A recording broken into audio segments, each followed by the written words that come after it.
Hello, everyone. My name is Benjamin Steger. 大家好，我叫大庆鹏, and this is the Adopted Asian American.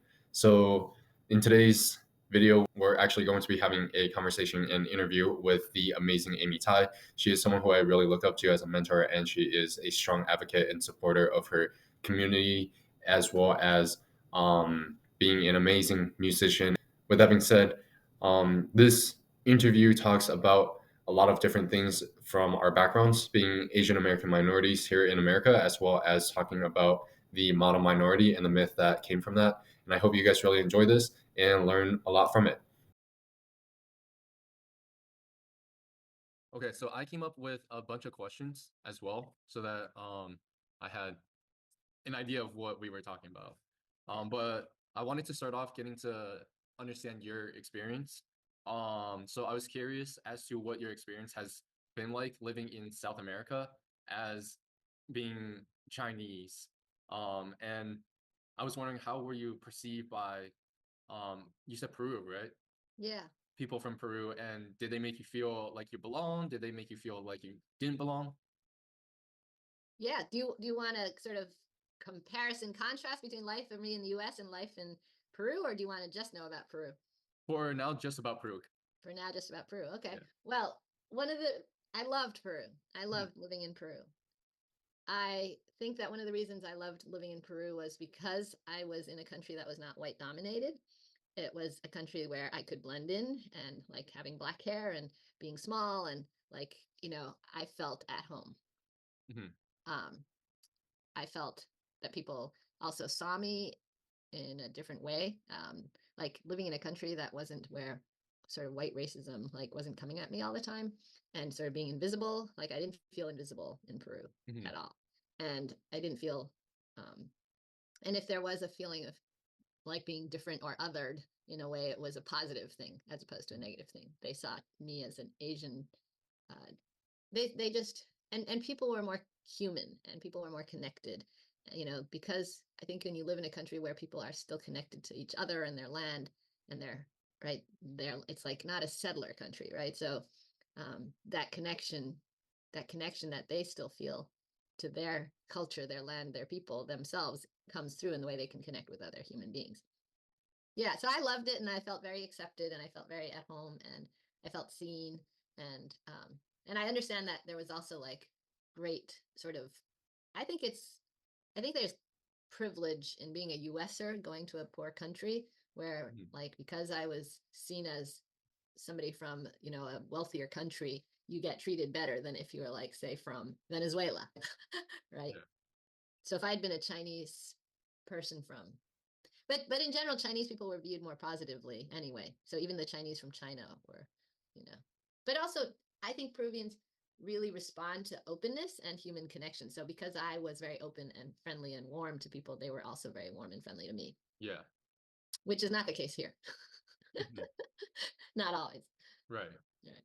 Not as Um, yeah.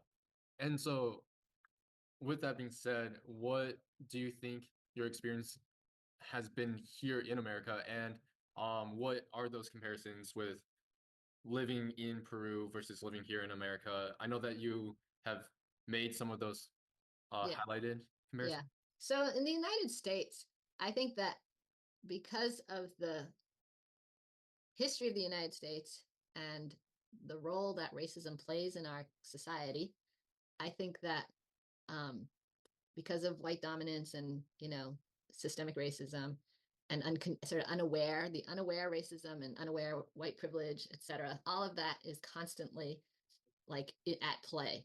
And so there's a there's a way that being Asian in the United States, you can be very easily invisible to be seen as foreign and other, right? You will never be considered. It's like people just see you and immediately other you or foreign, make you foreign. Like you don't, and the way that the effects of racism on anybody who is not white in this country puts you on edge. It's like you don't just never know when it's going to pop out at you, like when people are going to treat you either badly or, you know, say things to you, Mhm. or something will come out. So it's like you're never totally sure. And now it's like obviously, I've worked really hard in my life on like being um, able to realize that like anybody else's distress and anybody else's ignorance, anybody else's like crap that they carry around has nothing to do with me. So even if somebody is like really rude to me or racist or whatever, it's like I can sort of be like, okay, that has nothing to do with me, and it has no, you know, it's like that's their shit, right? Yeah. But it wasn't always like that, and it takes away your feeling of belonging. It takes away your sense of it takes away your sense of belonging. It takes away your sense of confidence if you take things personally. So when I was younger and people, things would come out, it's like I had to work on it. I was angry, I was scared, it made me feel bad.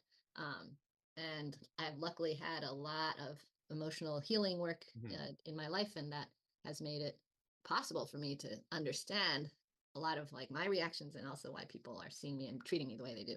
So in the US, it's really tough. It's like unaware conditioning and unaware racism is constantly at play. Yeah.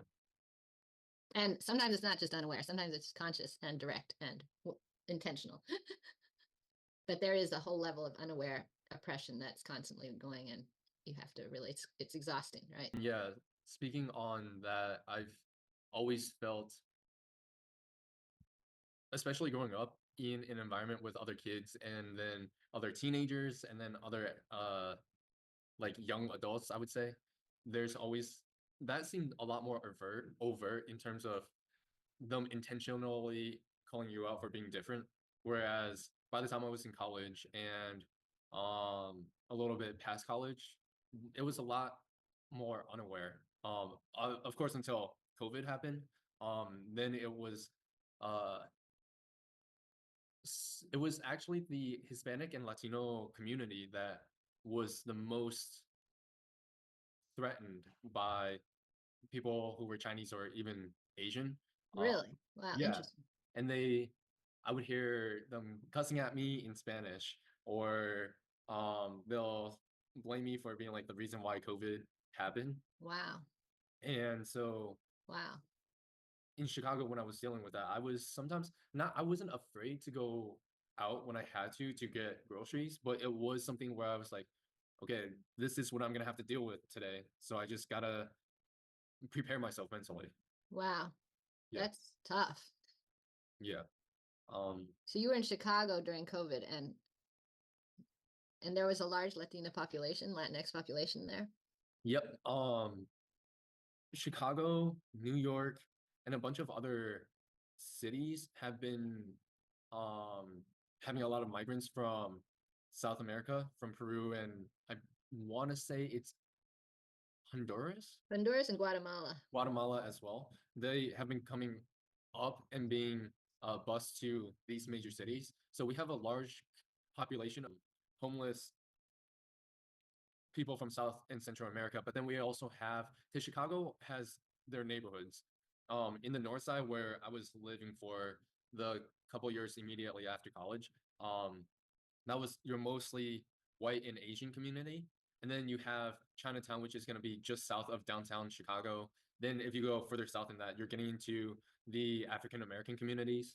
And then it was the west side that had a very strong, healthy, and oftentimes vibrant Hispanic and Latino community. But at the end of the day, you're in a city with a very diverse population. So you're dealing with all types of people. And it's sometimes it can be pretty pocketed in terms of what population you'll interact with. And sometimes it's very mixed. But yeah. Um it's it was a hard like couple years with that pandemic happening. Um and I recall seeing like a few signs of like Asian hate, um, and people actually trying to increase awareness for that. But by and large, it was just another aspect of growing up. But speaking of that, I was wondering what your experience was living through the pandemic and then post-pandemic, like the couple years following right after they took down some of the restrictions, being able to go out again. Did you feel more vulnerable within the that social environment?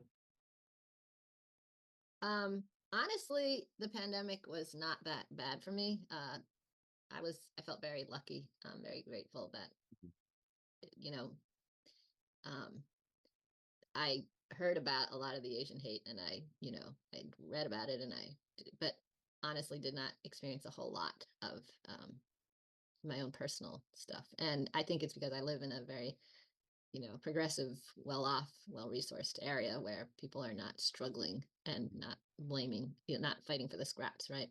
And not just being stretched as thin. Uh, I think where there is struggle, people will always try to blame other people.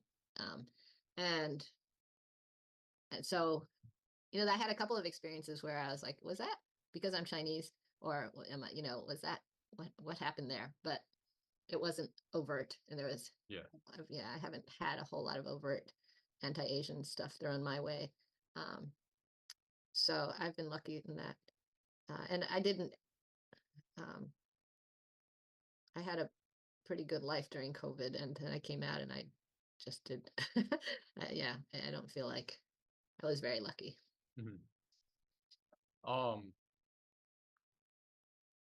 so I think that's like a pretty interesting concept or interesting point of view that you bring out because um, we both at that point in time were in pretty populated communities and pretty diverse communities. And so I'm wondering what your thoughts on how environment can change the perception of yourself and others. Chicago did have a fairly decent community with or a fairly a fair ratio of Asian Americans within its communities. Um, Obviously, with the north side of Chicago, it's more predominantly white. Um, and I think with Boston, you have all these. Boston is a very wealthy city. You have a lot of colleges that are part of the Ivy League status. And Cambridge, MIT, and Harvard, they all have strong Asian communities as well. But I also grew up in rural America in New Hampshire where everyone was white and I was that one Chinese individual. So my experiences in those different communities were very different. So we were talking about The difference in what, I think, how tight things get for people who are struggling, and that racism comes out. I think racism comes out more when among, obviously, when you see it in our country, right? With, like, when people have to fight for the scraps, then they get really angry and hostile at each other. And when you're yeah. in a blame mode, right? You blame people for your own struggles, or you blame people for the struggles you're having. Not that it's your fault. I really don't believe it's like people's fault that they're struggling. The system is totally messed up, Mhm. right? And there's no Um support. So, but yeah, that's like why Trump is like winning, because he's using that, right, to divide people. yeah. And he's not winning, but why he's so popular. Yeah. And with that being said, do you think there's a geographic, environmental thing at play as well, where you'll see a proportionate amount of either more prejudice or things like that in rural parts of America versus the city versus like, Oh, absolutely, absolutely. Right. I mean, you've got like media for one thing, like, the amount that the source of information, the kind of information and misinformation, the lack of information, the lack of education, the lack of I mean, it's no surprise, right, that the states that where they have the least resources, where they are the most exploited, the most, oppressed, states, are the most manipulated mhm, and the most misinformed, and where their education system has failed and their healthcare system has failed, and people are voting against their own interests because they think they're being swayed. They are being manipulated and swayed by the powers that be, who are giving them misinformation and basically just self-serving. Like, there's a lot of greedy corporate interests that are, you know, working very hard to make sure that people are misinformed. mhm, So definitely, like, states like Louisiana and Georgia and Mississippi and Florida, and, I think, which state was it that completely, Louisiana, I think, abolished their public education system. It's like they don't have public schools. They have like all charter schools. Um, there, and then the tech and the way the internet and the algorithms create those filter bubbles, it's like people's filter bubbles are keeping them in ignorance or misinformation as well. The filter bubbles that are being created by the algorithms in tech and everybody's information coming off of the internet, like that's definitely keeping geographic, ideological, you know. And I mean, I'm not even sure that, you know, my bubble, that the only way I know that my bubble is not like limited by my internet algorithms is that I know human beings from all over the world. So it's like I actually hear from people. I actually talk to human beings, you know, it's like about what's going on. So I trust like what human beings are actually experiencing as opposed to what they're telling me on internet. Right. Right. So we had talked briefly beforehand about the idea of the model minority.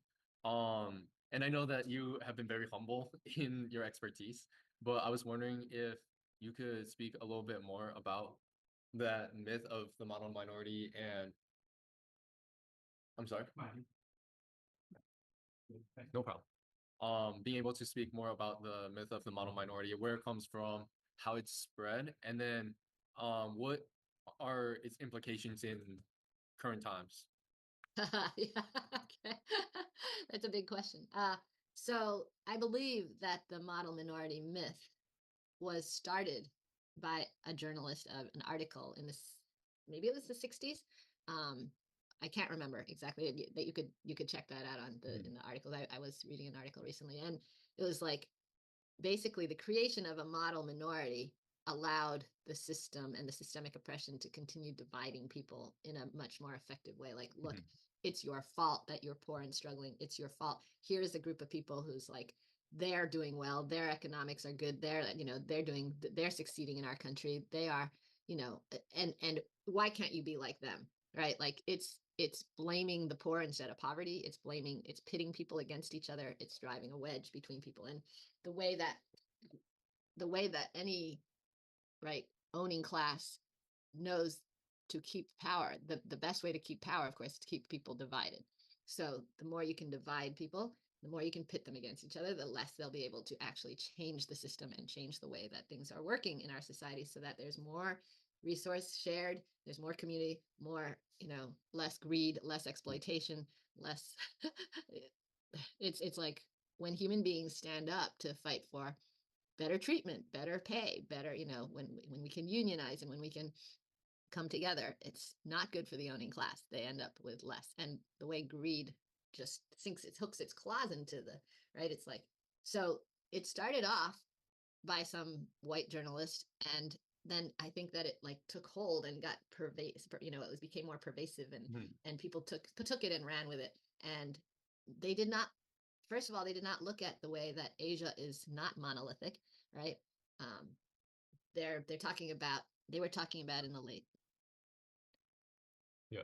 they were talking about a time in 1968 when the Chinese Exclusion Act was lifted, and the Chinese people who were allowed into the country at that point were all already highly educated, very, very well, you know, it's like well educated, well off people who had resources in, you know, China and in general East Asia in general, and most immigrants who can make it to the U.S. most come from very well resourced families and backgrounds, right? It's like it's not, and maybe, you know, even the people who walk through Mexico and walk through and do the horrific journey from Central and South America, it's like even they have something, right, that like gave them the strength or the backing or the flexibility of thinking or some kind of buffer in order to get here. So that's why, you know, in a lot of cases, it's like they say the United States just gets a lot of incredible human being resource, right? Um, but it's so anyway. So Asians, oh, and the way the studies are done too to back the model minority, the myth of the model minority, it's false. It's false because they don't count things like, sometimes they say an Asian household, right, is like much higher in income. It's like they don't count the fact that there are like several adults living together, all earning together, all living in, you know, as much, it's not like the same kind of family environment and not the same household situation. They're often not counting many groups of Asians, like the Southeast Asians, the Hmong people, the Vietnamese, the Cambodians, they're not counting, right? It's like those are not model minority numbers, and they ignore them completely. They ignore the suicide rate of Asians. Like Asians in America has a very higher suicide rate than, so there's just a whole bunch of factors that don't get counted in, and it is a myth. Mm-hmm. So and part of sort of like Chinese people, and I'll talk about like the Chinese who came in the 1800s during the gold rush and stuff. There was extreme racism toward them, right? It's like there were lynchings, there was extreme violence, there was extreme all the laws that existed to discriminate against Chinese were brutal, and uh, it, we had to learn to put our heads down and basically not rock the boat, right? And that's how survival happened, right? Not rocking the boat. So that sort of submissive, quiet, Mm-hmm. they're touting that in the model minority as like, oh, look, these people don't complain. They don't they don't make a stink. It's like, well, that's because it's like there were too few of us. It's not even like, African heritage people um, came and they were brought over for physical power, right? For physical labor. They built this country, literally. They built this country, and it's like they were strong and resilient, and they enslaved people who were weak did not make it in that, right? It's like Right. whereas Asians came over and like the ones who mined and survived building the railroads survived, they say, because they were like able to because of their habits, like boiling the water instead of drinking water that was contaminated. It was like certain things, but I don't know that it was physical resilience. There was physical resilience too, but it's I don't know if, and I'm just saying this out of like I'm just saying this out of my own personal thinking of this. Like I don't think Asians physically intimidate people in the same way that Yeah. African heritage people do, and so the violence that could be acted out at Asians is very different than what I think. That there's more fear. The racism that is that's the racism that African heritage people get is because of a lot of actual fear from people, right? It's the way that racism has been perpetuated. It's like you need to fear the black people because they're stronger, they're bigger, they're stronger, whereas Asians are not. And so the discrimination is different. The fear is different. It's not the same kind of fear. Yeah. Um, Yeah. and what's viewed as obedience or submissiveness, right, is like saying, oh, they're so quiet and good. It's like that's just fear too, but it comes out in a different way. Yeah. Um, and do you see any implications for the model minority, that terminology in modern time? Well, I think it's really important that Asians in the United States reject that, that they stake their place next to other people of the global majority. I call people who are not white people the global majority because we are not, white people are only 10% or so of the world population. Mm-hmm. So to call us people of color or call us minorities or call us, minority is like completely, it's like there's this great story I heard where this woman was saying she was at a conference, and when she came out, this one white man walked out of the conference. It was a conference that was international, I don't remember if it was international or if it was all a lot of immigrant people of color, people of the global majority. Anyway, he came out of the conference and he said, "Wow," he goes, "I was the only one who wasn't a minority in there." And it's like, hello, do you That see how makes you the stupid? minority. Yeah, that's so stupid. It's like that mindset of like I'm the dominant race, Mm-hmm. white people are the dominant race. It's like you're not. You're 10% of the world population if you're white, right? So people don't realize that, and but some people do. Maybe that's why they're so scared of like interracial relationships and mixed heritage people, because they're like, we're going to disappear. White people are going to disappear within Mm-hmm. like probably 50 years. so Yeah. so that's a fear. But anyway, I think that Asians need to stand up against being called a model minority and take our places with in solidarity with black and brown people. We are black and we are brown, and we are, Asians are brown people. And that, yes, there is a large yes, there's light skinned, obviously, but and Yeah. there is the culture of trying to whiten your skin, which has to do with class stuff as well, and Mm-hmm. racism, but class as well. And not being peasants who have to work out in the fields and being whatever. But I think that it's really important for Asians to to be in solidarity. and not, Thank you. yeah. Mhm. But there's a lot of internal work that needs to be done too to like heal from internalized oppression and sort of the effects of the racism on us and the effects of the way we've been conditioned to see ourselves as superior or better than others, which has to do with cultural superiority as well. Yeah. So shifting gears now, my article had talked about trying to retain your cultural heritage and then your language and your background. Um, would you agree or disagree or have some other input on the idea of culture and identity, and if that's a separating factor or if it's a factor that could unite everyone? That's a great question, Jimmy. Really, really great question. I love it. I think that's key to our liberation work, right? And our unity work. I think that our being able to reclaim our and rediscover our heritages, our identities, our cultures, our connection to our people and our land is key to being whole, right? And that the being whole means being able to also then, if you can, as they say, you can't appreciate and love other people until you can do that to yourself.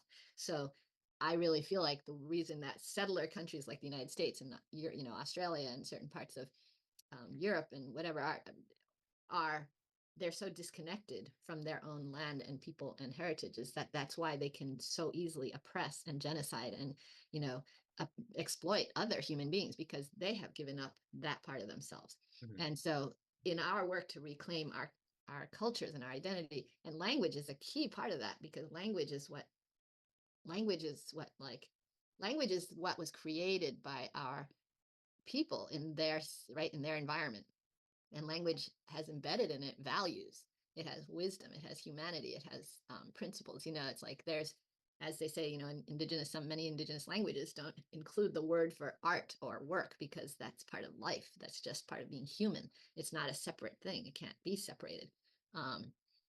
And every language has its intelligence and wisdom in it. So when you genocide, that's why the first thing the colonizers always did in countries was to take away their language. It's like the colonizers forbade the native indigenous people to speak their language. And then when they did that and they forbade it from the kids or the adults, then eventually when the kids could only speak the colonizers' language, they couldn't even communicate with their elders to learn about their culture, learn about their wisdom, learn about their values, right? So it's like cutting them off completely from their people and their culture. And that's a genocide starting right there, right? Of so much. So the reclaiming your language is really, really important and so precious. Um, so I love that you're doing that. That's why I loved meeting you in the first minute when you're just like so eagerly like. Yeah. Oh, and I've also noticed that so you're a different human being when you speak your different languages, right? It's like I speak Spanish, I speak German, I speak a little bit of Mandarin, right? I speak English, and I'm a different person in each of those languages.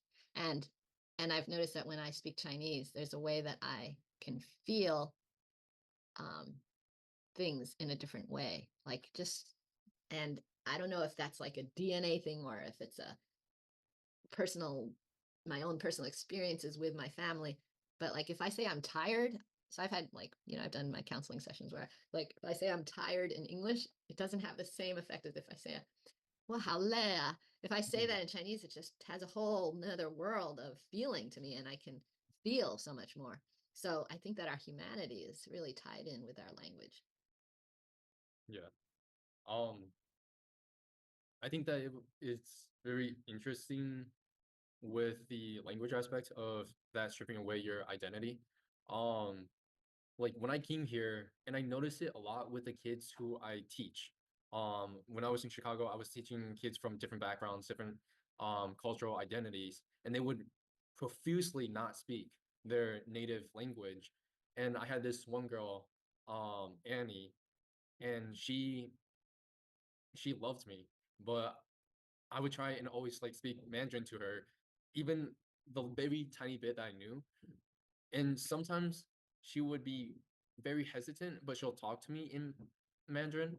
but 90% of the times she would try and only speak English. And when I think back on when I was a kid, I stopped speaking Chinese.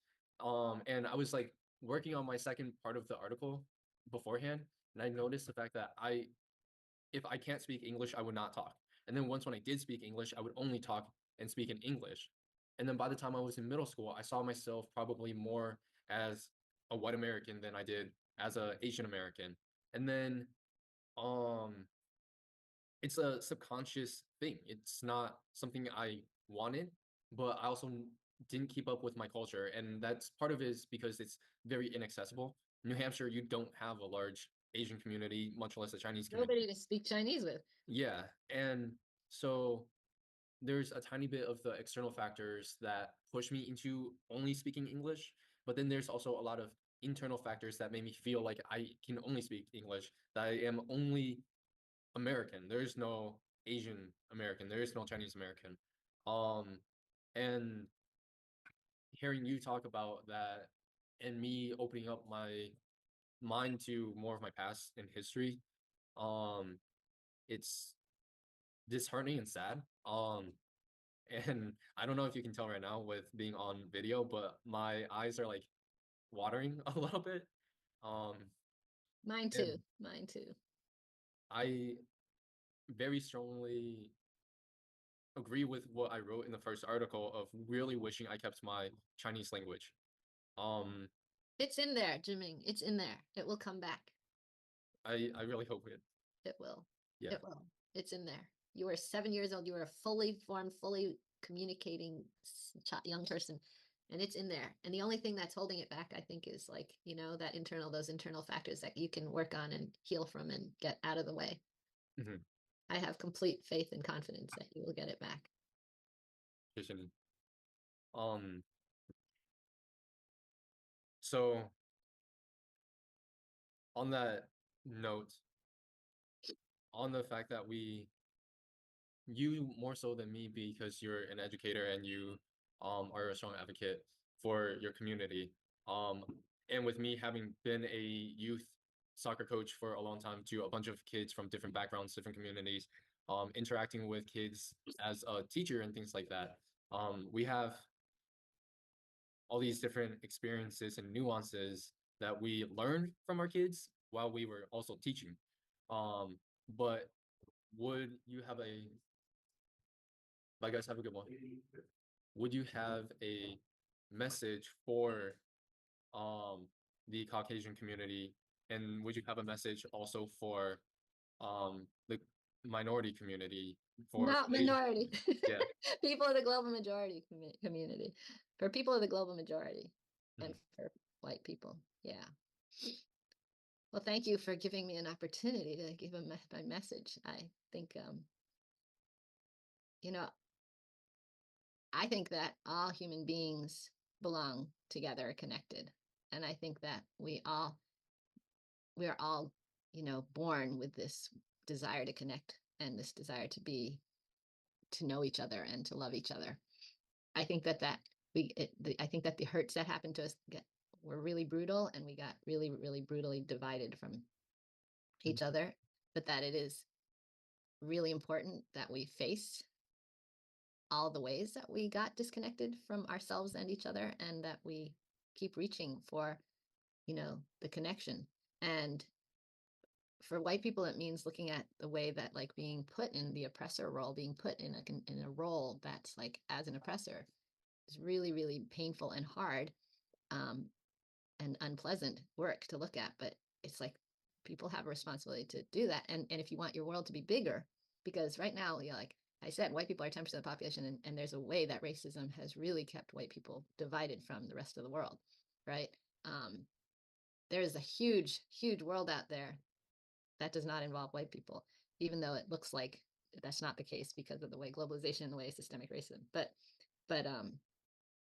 and for people of the global majority, it's like our work to heal from the effects of internalized oppression, the internalized messaging of somehow being less than or not being as, important or beautiful or, worthwhile, like all of the messages of, and that's for obviously, like, there's poor working class race, poor white people who also need to heal from the internalized stuff as well. And One are second. not. So are you in Cambridge? Is that the Yeah. place? Okay.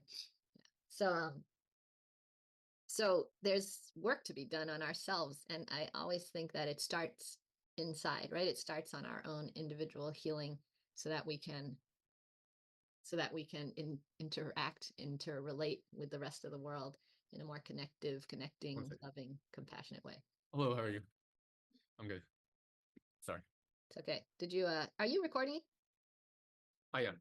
Okay. I can't actually see it usually. Anyway, okay. So yeah, so I think that our work to heal from the effects of the internalized racism, the internalized oppression, and reach for each other, as well as have compassion and understanding that nobody asked for the hurts that they have received, and that we need to have compassion, but also we get to stand up against injustice and stand up against and fight for, fight for equality and justice, which is why I do so much as an activist. Right.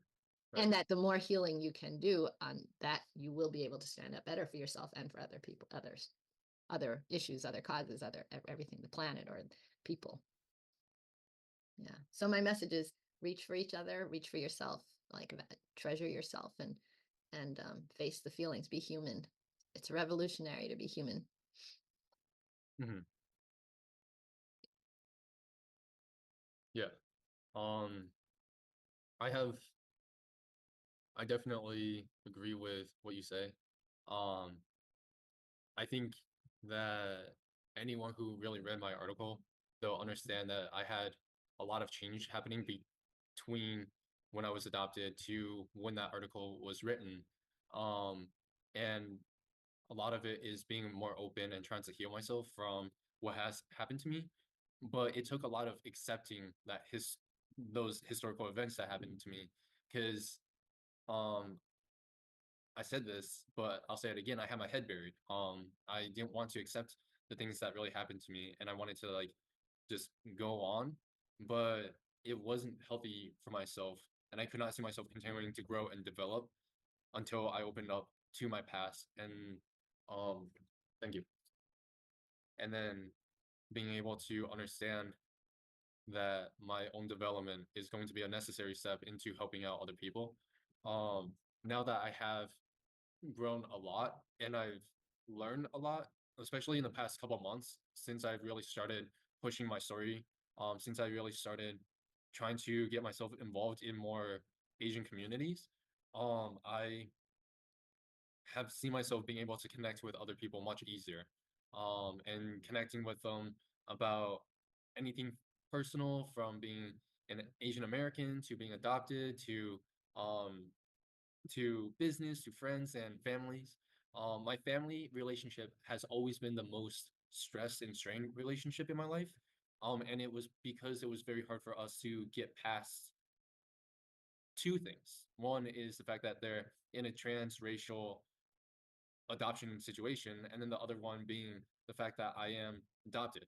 Um, they grew up with their biological parents, and I grew up not understanding any familial dynamic, and so it was very hard for us to understand each other. But once when I understood myself a lot more, my behaviors, my experiences, then I was able to connect with my parents a lot easier. And now there is no such thing as a perfect family, but we have a much stronger connection. That's great, Jimmy. That's really great. Yeah, Congratulations. thank you. That's huge.